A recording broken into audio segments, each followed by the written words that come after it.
day, late at night, not okay. All I want, and I pray, all I need are some better days. Fuck me, I'm looking in the mirror, so foggy, but I've never seen clearer. I don't really think anyone can save me, and honestly I'm not really sure I want saving. I like to be my own worst enemy. There's no risk if you don't try at anything, so I'ma just keep buying everything. See you in the next life, have to be a better me. I don't think that my head's on straight, gotta flip it and grip it and go and get an x-ray. What's wrong with me? I just feel weight pushing on my chest and it squeezes till I suffocate. Better. Hello po mga ka-farmers, good morning. So welcome po ulit dito sa ating channel. Bali ngayon mga ka-farmers ay mag-i-spray po ako dun sa aking palayan, no.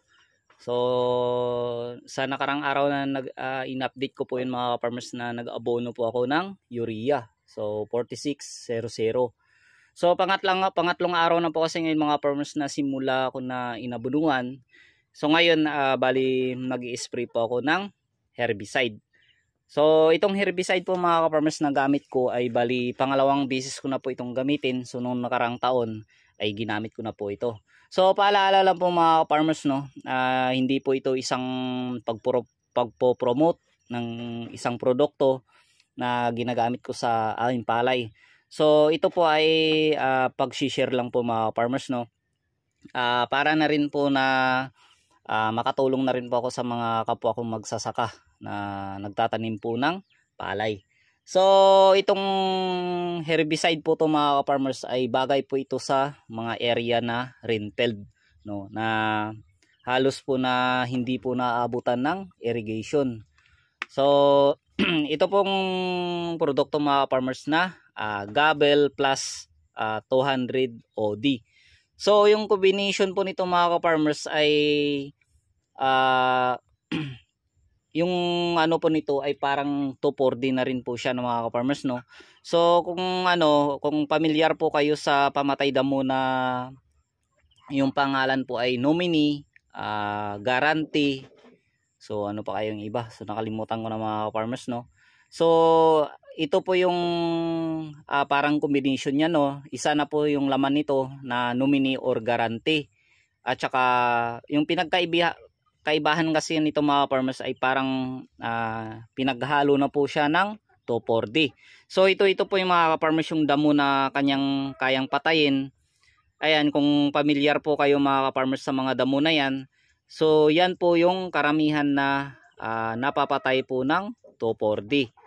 So ito po mga farmers yung ginagamit ko na pamatay damo dahil safe po ito sa aking mga tanim na gulay, no.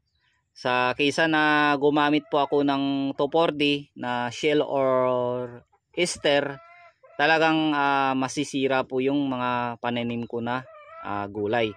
So tulad ko po mga farmers na nagtatanim ng palay at saka gulay, so ito po yung aking ginagamit, no. Kahit medyo po meron po siyang kamahalan. So bali ipapakita ko po sa inyo mga farmers yung aking palay na a-applyan ko ngayon ng herbicide na Gabel plus 200 OD. Yan.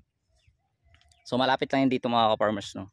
So yun po kasi yung nakaraan na inabunuhan ko. So medyo umepekto na po mga farmers yung abono sa damo at saka ganoon na rin po sa palay. So kaya kailangan ko na po mag-apply nito. Ayan. Ito po ang aking mga farmers na palay na bali 12 days na po simula po na i-dry seeding. Ayan na po yung itsura niya mga farmers, oh. At may mga lumalabas na po na mga damo.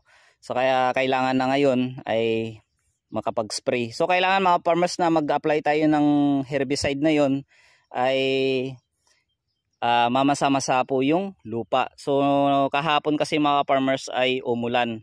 So kaya ngayon timing talaga na mag-apply ako ng pamatay damo. So makakaubos ito mga farmers ng mahigit isang knapsack sprayer. So kaunti lang kasi maliit lang itong area ko. So yung timplada naman nun mga farmers ng